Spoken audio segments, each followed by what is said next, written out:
जल्दी से डिस्कस कर लेते हैं इन क्वेश्चंस के सॉल्यूशंस को।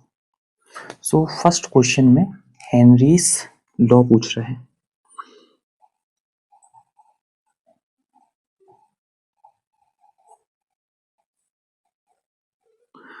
सो जो हेनरीज लॉ होता है वो कांस्टेंट टेम्परेचर पे हम मेंटेन करना पड़ता है हमें। सो एट कांस्टेंट टेम्परेचर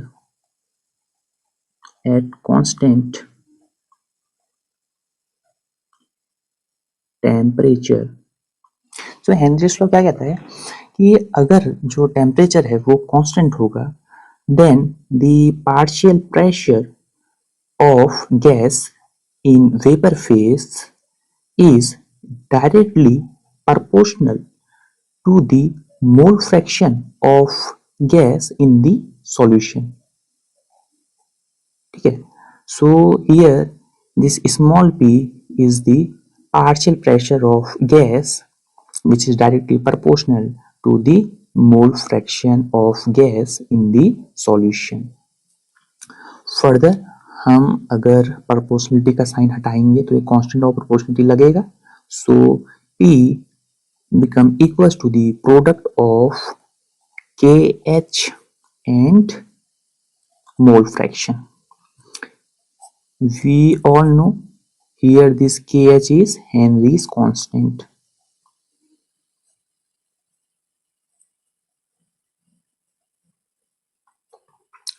ठीक है, so this is the mathematical expression for Henry's law. जो इसका सेकंड पार्ट है विच इज न्यूमेरिकल, उसमें टेम्परेचर हमको दिया है 298 kelvin, that is obviously the constant temperature, and partial pressure given है 760 mm Hg, and the second thing is the mole fraction. We have to calculate the mole fraction. जो हमें second इसमें given है वो दिया है KH की value, Henrys constant की वैल्यू गिवन है 1.25 into 10 raised to the power 6 mm Hg. So mathematical expression हमने देख लिया है, हमें बस वैल्यू पुट करनी है। सो 760 1.25 into 10 raised to the power 6 into mole fraction. So mole fraction कितना हो जाएगा 760 divided by 1.25 multiply by 10 to the power 6। Further इसे सॉल्व करेंगे तो 10 टू द पावर 6 है वो ऊपर आएगा तो 10 टू द पावर -6 बनेगा, और 760 डिवाइडेड बाई 1.25 करोगे तो 608 इतना आएगा। ठीक है, फर्दर हम इसे साइंटिफिक नोटेशन में लिख देते हैं। So mole fraction of gas is 6.08 into 10 to the power -4 इतना हो जाएगा। क्लियर है?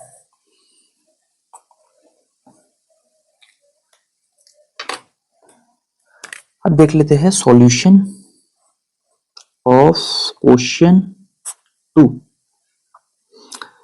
जो अगेन प्रीवियस ईयर क्वेश्चन ही ये है। तो ये जो हमारा क्वेश्चन है दैट इज बेस्ड ऑन से एलिवेशन ऑफ बॉइलिंग पॉइंट। तो इसमें क्या दिया है, हमें एक सॉल्यूट दिया है दैट इज ग्लूकोज। अच्छा, जब भी हम सॉल्यूट आपसे यूज करेंगे, ग्लूकोज जैसे यहाँ सॉल्यूट है, इसके लिए मैं बी यूज करूंगा। ठीक है, तो यहाँ पे वेट जो दिया है सॉल्यूट का ग्लूकोज का, तो डब्ल्यू बी हमको कितना दे रखा है 18 ग्राम्स, और इसका साथ में ही मोलर मास भी देते mm। सॉल्यूट का दिया है 180, ठीक है 180 ग्राम पर मोल, और ये जो सॉल्यूट है ये solvent that is water.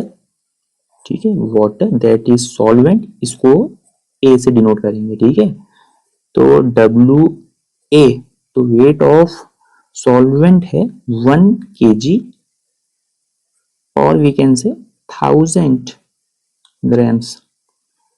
Molar mass of water और सॉल्वेंट 18 ग्राम्स पर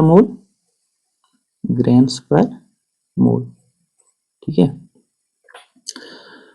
सो इसमें और फर्दर हमें गिवन है के बी हमको गिवन है दैट इज इबुलियोस्कोपिक कांस्टेंट और मोलर एलिवेशन कांस्टेंट भी इसे कहते हैं। So K B for water is 0.52 kelvin kg per मोल। और हमसे पूछा गया है कि जो सॉल्यूशन होगा वो किस टेम्परेचर पे बॉईल होगा। सो टी बी हमको निकालना है, ठीक है। T B is the temperature at which the solution will boil. So relation अभी तक हमें पता है क्योंकि सॉल्यूशन हमने ऑलरेडी पढ़ लिया है। So delta T B which is elevation of boiling point or elevation in boiling point is directly proportional to molar concentration of solute or molality of solute, ठीक है, जो भी हमारी मोलैलिटी है। So delta T B proportionality का sign हटेगा, so equals to constant of proportionality लगेगा। So K B multiply by molar concentration. अब फर्दर मोलैलिटी को डिफाइन कर लेते हैं। दिस इज मोलैलिटी और मोलर कॉन्सेंट्रेशन भी इसे कहते हैं, ठीक है। तो इसे हम जो रिप्रेजेंट करते हैं स्मॉल एम से रिप्रेजेंट करते हैं। So the molality is the number of moles of solute, इसे मैं एन बी से रिप्रेजेंट कर देता हूँ। This is the moles of solute पर केजी ऑफ सॉल्वेंट। सॉल्वेंट का मास डब्ल्यू ए से रिप्रेजेंट कर देते केजी में, ठीक है ना। और इसे फिर आगे और देखें तो हम मोल्स को कैसे डिफाइन कर सकते हैं, weight divided by molar mass. So weight of solute divided by molar mass of solute divided by weight of solvent in KG, ठीक है। इसे आगे और सॉल्व करेंगे तो ये गया ऊपर, ये गया यहां, तो ये क्या हो जाएगा W B upon M M B into W A. W A किसमें है, केजी में, ठीक है। तो ये एक्सप्रेशन क्या हो जाता है हमारा, अगर इसे फर्दर आगे हम ये वैल्यू स्मॉल एम की इसमें हम डाल दे। So delta T B equals to K B into W B divided by M M B into W A. ये हमारा केजी में है, जो हमारा वेट है सॉल्वेंट का केजी में है, ठीक है। तो ये ऐसे ही हमारा एक्सप्रेशन आया और हमको पता है ए से हम क्या रिप्रेजेंट कर रहे हैं, बी से हम क्या रिप्रेजेंट कर रहे हैं। सो वैल्यू डाल देते हैं। So delta T B equals to K B की value 0.52 multiply by W B की value 18 divided by M M B 180 gram per mole multiply by W A KG में, ठीक है। डब्ल्यू ए केजी में तो 1 केजी है तो बस 1 रख देते, ठीक है। अगर ग्राम में होगा केजी में कन्वर्ट कर लेना। इतना हो जाएगा, 18 से काटो 180 को, सो 10। सो 0.52 divided by 10 is how much, 0.052 kelvin. ठीक है, इतना आ जाएगा। अब देखो आगे, अभी हमारा आंसर निकला नहीं है। जो डेल्टा टीबी है, जो हमारा एलिवेशन ऑफ बॉइलिंग पॉइंट है, ये होता क्या है? जो डेल्टा टीबी है, ये जो है T B minus T nought B है।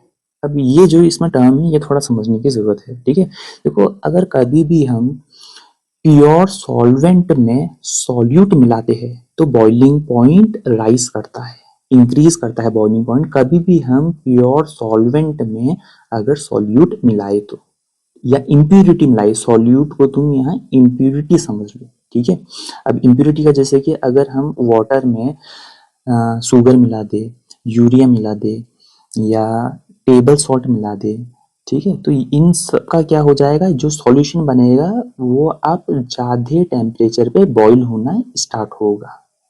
और जो प्योर वाटर होगा वो तो हमें पता है 100 डिग्री सेल्सियस पे हमारा बॉईल होता है, और वी कैन से 373.15 केल्विन पे बॉईल होता है।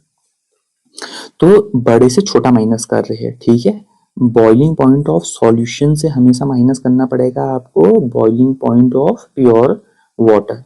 ठीक है, T B boiling point of solution, T nought B boiling point of pure water. तो डेल्टा टी बी निकल गया है हमारा। ठीक है, तो इसको यहाँ पे सॉल्व कर देते हैं with different pen. So delta T B 0.052 आया है, इक्वल्स टू, टीबी तो हमको निकालना था, और तो इसे टीबी ही रहने देते, माइनस टी नॉट बी, ये तो हमको मालूम है कितना है, कि जो हमारा जो प्योर वाटर होता है कितने पे बॉईल होता है, 373.15 केल्विन पे। तो टीबी इक्वल्स टू 0.052 प्लस, ये यहाँ जाएगा तो प्लस हो जाएगा 373.15, this is all in Kelvin. So TB equals to 373.202 Kelvin. ठीक है, तो जो हमारा सॉल्यूशन है वो 373.202 केल्विन पे बॉईल होगा। अब देख लेते हैं solution for question number 3।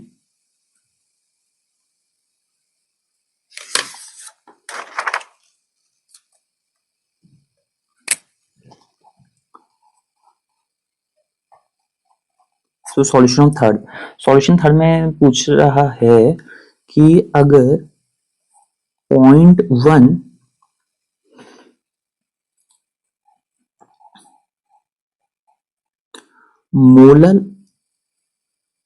Molar solution है और 0.1 मोलल एक्वा सॉल्यूशन है केसीएल का, यानी कि जो हमारा सॉल्यूट है वो सेम है। ठीक है, केसीएल और केसीएल, तो सॉल्यूट सेम कर दिया है। तो हायर बॉइलिंग पॉइंट किसका होगा? अब देखो हायर बॉइलिंग पॉइंट किसका हमें देखने के लिए मिलेगा। ये क्वेश्चन भी क्वालिटेटिव प्रॉपर्टी पे बेस्ड है। देखो पहले तो टर्म समझो, जो मोलर होता है ये मोलैरिटी ही होती है, मोलैरिटी, और जो मोलल होता है वो मोलैलिटी होती है। ये तुम्हारे वैसे भी थोड़ा ध्यान में रहेगा, अगर यहाँ पे मोलर लास्ट का देखना आर, और मोलैरिटी में भी यहाँ पे आर है, मोलर का लास्ट देखना एल, और मोलैलिटी। ठीक है, ये चीज ऐसा थोड़ा ध्यान में रहेगा। अब देखो जो 0.1 मोलैरिटी है, इसका कहने का मतलब है कि 0.1 मोल ऑफ KCl, ठीक है, इतना अमाउंट KCl का प्रेजेंट है 1 लीटर ऑफ सॉल्यूशन में। ठीक है, 1 लीटर ऑफ सॉल्यूशन में प्रेजेंट है कह रहे हैं, ठीक है। और ये 0.1 मोलैलिटी का मतलब है कि 0.1 मोल KCl का 1 kg सॉल्वेंट और वी कैन से वाटर में प्रेजेंट है, ठीक है, वाटर या सॉल्वेंट कुछ भी कहो। और 1 kg को हम कह सकते हैं 1000 ग्राम्स भी कह सकते हैं, ठीक है। अब थोड़ी देर के लिए मैं थोड़ा डेंसिटी पे और टेम्परेचर पे जरा दोनों का रिलेशन पे जाऊंगा। अगर हम 1 लीटर वाटर हम देखें, 1 लीटर वाटर जो होता है एट 4 डिग्री सेल्सियस पे वाटर की सबसे ज्यादा डेंसिटी होती है, मैक्सिमम डेंसिटी होती है। और 1 litre water exactly 4 degree Celsius पे 1 kg वे करता है, ठीक है, या 1000 ग्राम्स। अब यहां से दोनों में हम डिफरेंस पता लगा सकते हैं। देखो यहाँ पे सेम अमाउंट है सॉल्यूट का, यहाँ भी सेम अमाउंट है सॉल्यूट का। जो फर्स्ट केस है इसमें 0.1 मोल ऑफ KCl प्रेजेंट है 1000 ग्राम सॉल्यूशन में, ठीक है, 1000 ग्राम सॉल्यूशन में। और सॉल्यूशन किससे मिलके बना है?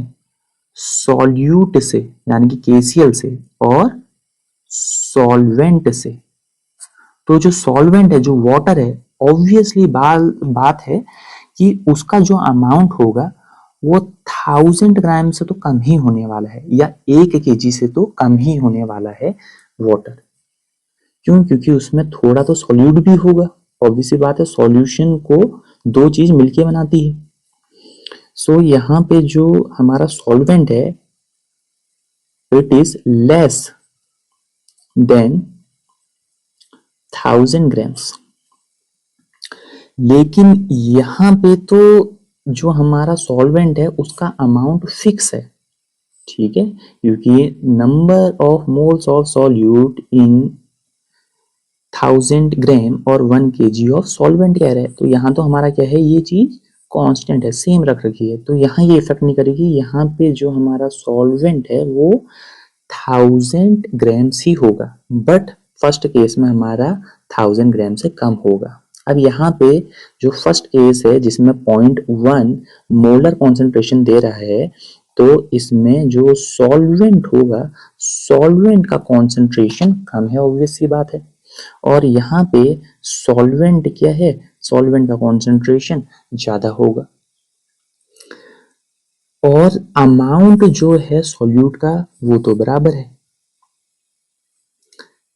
तो यहाँ पे 0.1 मोल कम सॉल्वेंट में है, पानी यहाँ कम है, तो इसका कॉन्सेंट्रेशन ज्यादा होगा फर्स्ट केस का। So more concentration. और यहाँ पे सेम अमाउंट 0.1 मोल KCl ज्यादा सॉल्वेंट में है, तो यहाँ इसका लेसर कॉन्सेंट्रेशन होगा, lesser concentration. Okay, now moving to second part, van't Hoff पता लगाना है हमें of benzoic acid in two different solvents. First case में वाटर के साथ, सेकंड केस में बेंजीन के साथ। अब देखो जो हमारा बेंजोइक एसिड होता है,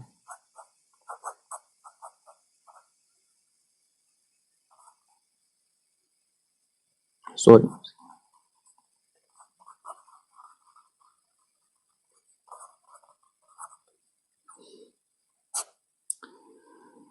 देखो ये तो हमारा होता है पोलर, ठीक है। अब पोलर चीज जो है पोलर में तो डिसॉल्व होगी और नॉन पोलर में डिसॉल्व नहीं होगी। हाँ, जो हमारा जो बेंजोइक एसिड है ये जैसे कि हम पोलर सॉल्वेंट को ही ले लेते हैं, जैसे कि हम वाटर ले लेते हैं, इसकी सॉल्युबिलिटी इतनी होती नहीं है वाटर पे, बेंजोइक एसिड की। हाँ, अगर टेम्परेचर बढ़ाया जाए तब इसकी जो सॉल्युबिलिटी है तब थोड़ी बहुत हमें दिखाई देती है। तो जो हमारा वाटर है ये भी पोलर नेचर का ही है और यह हमारा वीक एसिड है। अभी जैसे ही वाटर में जाएगा ये आयोनाइज हो जाएगा, ये डिसोशिएट होता है, ठीक है, पार्शियली डिसोशिएट होगा लेकिन डिसोशिएट होगा। तो यहाँ जो केस है ये डिसोसिएशन का केस है।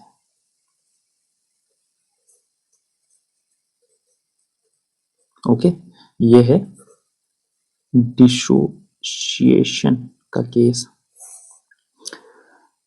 तो जो हमें प्रोडक्ट में पार्टिकल्स दिख रहे हैं, क्योंकि यहाँ पे सपोज करो एक पार्टिकल गया, एक बेंजोइक एसिड गया और यहाँ पे हमें 2 आयंस मिल जाएंगे ना, या हम कह सकते हैं 1 मोल बेंजोइक एसिड गया। हाँ, ये जो है हमारा इनकम्प्लीटली आयोनाइज होता है, तो एग्जैक्टली तो आपको डबल अमाउंट नहीं देखने के लिए मिलेगा, बट हाँ जो number of particles after dissociation वो ऑब्वियस बात है इंक्रीज कुछ हद तक करेंगे। ठीक है, तो जहां भी डिसोसिएशन का केस होता है, डिसोसिएशन के केस में नंबर ऑफ पार्टिकल हमारे बढ़ जाते हैं। तो जो इनका वेंट हॉफ फैक्टर की वैल्यू होती है, ये बात हमेशा याद रखना, वो ग्रेटर देन 1 होती है। ठीक है, so this is important. Second case में जो सॉल्वेंट लेना है वो है benzene. So benzene is non polar. ठीक है, नॉन पोलर है।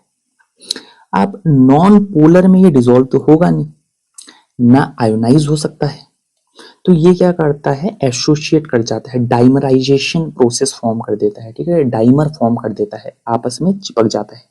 ठीक है, और चिपकेगा कैसे, ये जो हमारा बेंजोइक एसिड है ये इंटरमॉलिक्यूलर हाइड्रोजन बॉन्डिंग फॉर्म कर सकता है। और कितनी इंटरमॉलिक्यूलर हाइड्रोजन बॉन्डिंग फॉर्म कर सकता है, 2। ठीक है, 2 इंटरमॉलिक्यूलर हाइड्रोजन बॉन्ड ये फॉर्म करता है और डाइमर अपना बना देता है। तो यहाँ पे जो हमें नंबर ऑफ पार्टिकल्स मिलेंगे वो कम हो जाएंगे। ठीक है, इनिशियली जितने थे, after dimerization number of particle कम हो जाएंगे। और इनके केस में जो हमारा वेंट ऑफ वैल्यू होती है that is lesser than 1। So 1 is greater than van't Hoff value.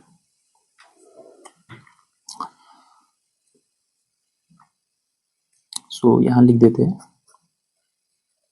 Inter molecular hydrogen bonding,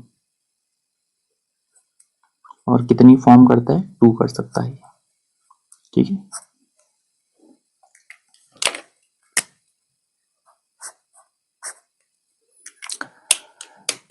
now discussing solution of question number 4।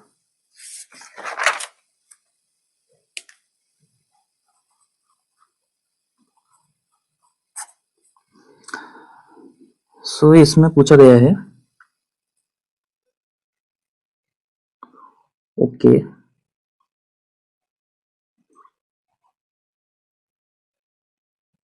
1 molar, so 1 molar concentration and 1 small l molar concentration same solute का है, और हमें बताना है कि किसका जो concentration है ज्यादा होगा। ऑब्वियस सी बात है, अभी ये हमने डिस्कस करा है that 1 molar concentration or the solution which is having 1 molarity will have higher concentration।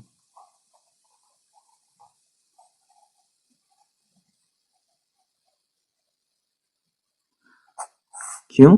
क्योंकि यहाँ जो हमारा केस है मोलर कॉन्सेंट्रेशन के केस में इस यहाँ 1 mole of solute is present per liter of solution and solution comprises of two component solute and solvent and जो solvent है वो obvious सी बात है कम अमाउंट में होगा क्योंकि सॉल्यूशन में हमारा सॉल्यूट भी है तो कुछ पार्ट तो ये जो हमारा सॉल्यूट है वो ऑक्यूपाई कर ले रहा है। ठीक है, तो यहाँ पे जो सॉल्वेंट है इसकी क्वांटिटी कम हो जाती है बट मोलल कॉन्सेंट्रेशन में अमाउंट ऑफ सॉल्वेंट कम नहीं होता है, अमाउंट ऑफ सॉल्वेंट फिक्स रहेगा। दैट इज से here 1 mole of solute is present in or we can say per kg of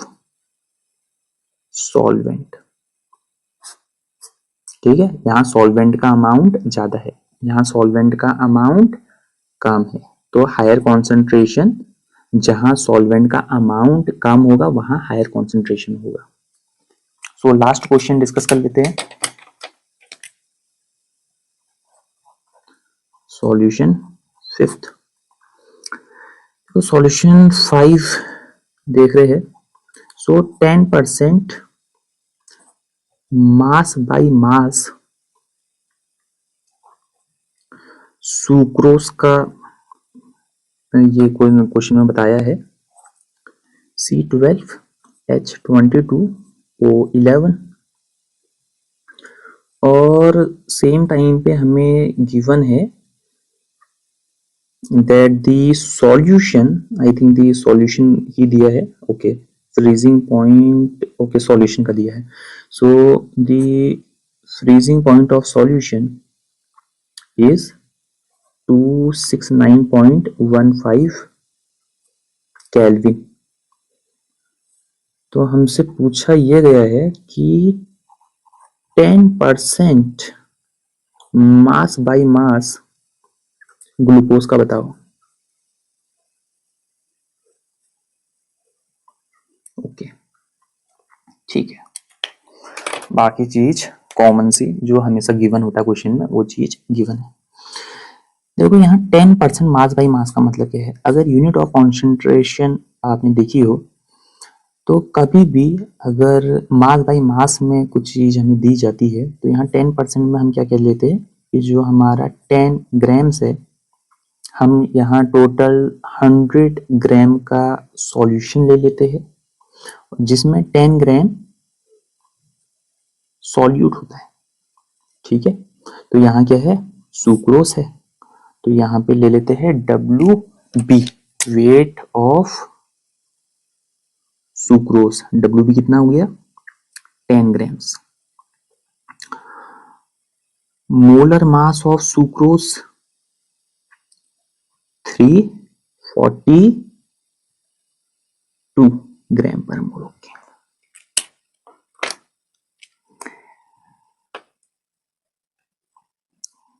तो रेस्ट पार्ट किसका होगा वाटर का होगा। ठीक है, 100 ग्राम सॉल्यूशन है जिससे 10 ग्राम सॉल्यूट है तो रेस्ट पार्ट सॉल्वेंट का होगा। सो 90 ग्राम वाटर है। सो WA is 90 and molar mass of water 18 gram per mole, gram per मोल। ठीक है, अब यहां से हम क्या करते हैं ये केस फर्स्ट जो हमारा केस फर्स्ट इसे एज्यूम कर लेते हैं, यहां से हम KF की वैल्यू निकालेंगे और सेकंड केस में पुट कर देंगे, केस 2 में पुट कर देंगे। सो रिलेशन ये है that delta TF the depression of freezing point is directly proportional to molar concentration। Same चीज जो हमने एलिवेशन और बॉइलिंग पॉइंट में करी थी सेम वही चीज करनी है हमको। सो यहाँ पे जो हमारा एक्सप्रेशन बनेगा आफ्टर सॉल्विंग द थिंग्स ये बनेगा delta TF equals to KF multiply by WB upon MMB multiply by WA in kg। यहां से हमको चाहिए KF और क्रायोस्कोपिक कांस्टेंट और मोलर डिप्रेशन कांस्टेंट भी इसे कहते हैं। सो KF ये टर्म हमारे यहां चले जाएंगे। सो डेल्टा TF कितना दे रखा है, देखो डेल्टा TF निकाल लेते हैं।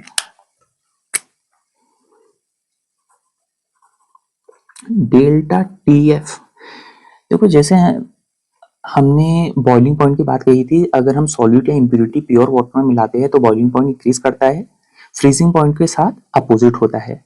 अगर हम प्योर सॉल्वेंट में इम्प्योरिटी या सॉल्यूट मिलाएंगे, उसका जो फ्रीजिंग पॉइंट है वो डिक्रीज करता है, ठीक है, डिप्रेशन हमें ऑब्जर्व होता है इसमें। सो जो हमारा प्योर वाटर है वो कम टेम्परेचर पे फ्रीज हो जाता है, और जो हमारा इम्प्योर वाटर है वो नेगेटिव टेम्परेचर पे फ्रीज होता है। सो बड़े से छोटा माइनस करेंगे, सो T0F this is the freezing point of pure water minus freezing point of solution TF, ठीक है। तो डेल्टा TF हमारा हो जाता है 273.15 kelvin, this is the freezing point of pure water, minus solution का फ्रीजिंग पॉइंट हमें ये गिवन है, सो दिस इज 269.15 और ये हमारा 4 केल्विन निकलता है। तो ये कितना हो जाता है 4 मल्टीप्लाई बाई MMB कितना है, this is 342 multiply by WA 90, okay this is 90 divided by WB, denominator में आएगा WB, so WB is 10, so this is 10, ठीक है। इतना चीज हमको करना है। अब ये चीज अभी हमें सॉल्व नहीं करनी है, ये चीज क्योंकि हमें आगे सेकंड केस के लिए चाहिए, तो इसे यहां सॉल्व ना करके इसे आगे सीधे एज इट इज भेज देते हैं। तो केस 2 में अब हमें पता है 10% M/M का क्या मतलब है, तो यहाँ पे weight of glucose, so WB हो जाएगा 10 grams and molar mass of glucose is 180 gram per mole, weight of solvent is rest, ठीक है 90, and molar mass of water और solvent is 18 grams per mole. So delta, यही जो expression जो हमने यहाँ पे डिराइव करा है, ये value as it is put कर देते हैं, ठीक है। So delta TF equals to KF, ये वैल्यू अभी हमने निकाली थी, एज इट इज पूरी लिख लेते हैं, 4 multiply by 342 multiply by 90 divided by 10 multiply by WB second case में देखना है WB आपको, ठीक है। WB कितना है 10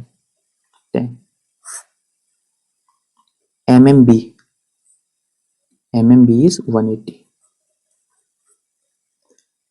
multiply by WA this is in kg, so ये 90 ग्राम है, so 90 डिवाइडेड बाई 1000, तो 1000 जाएगा ऊपर, ठीक है। तो हमें इस केस में भी ये चीज करना पड़ेगा, इस केस में हमने नहीं करा है ना, WA, ओके WA हमारा, अच्छा ये 90 ये गया, अच्छा यहाँ भी हमें करना पड़ेगा, ठीक है ना। हमने 90 ग्राम्स लिया है, इसे केजी में कन्वर्ट करना पड़ेगा, सो डिवाइडेड बाई 1000, ठीक है। तो यहाँ पे भी मॉडिफिकेशन कर देते हैं, 1000 में आगे लिख देता हूँ,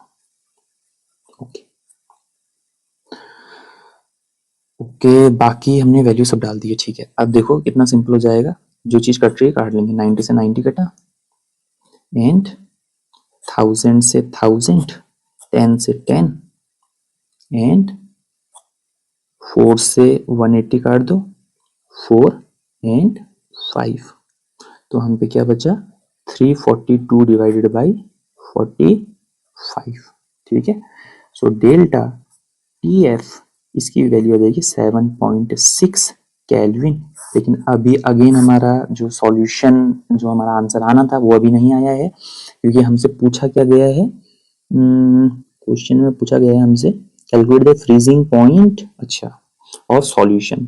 सो हमसे आस्क करा गया है टी एफ बताना है, ये तो डेल्टा टी एफ है, और डेल्टा टी एफ होता है T not F minus T F. So delta T F 7.6 equals to freezing point of pure water 273.15 minus T F. ये क्या हो जाएगा, इसे तो सॉल्व कर सकते हैं आसानी से, सो इसे यहां सॉल्व कर देता हूं। T F equal to 273.15 minus 7.6 Kelvin. So the freezing point of solution will be 265.5 and 5 Kelvin. So these are the solutions of the 5 questions which are being asked in your CBSE.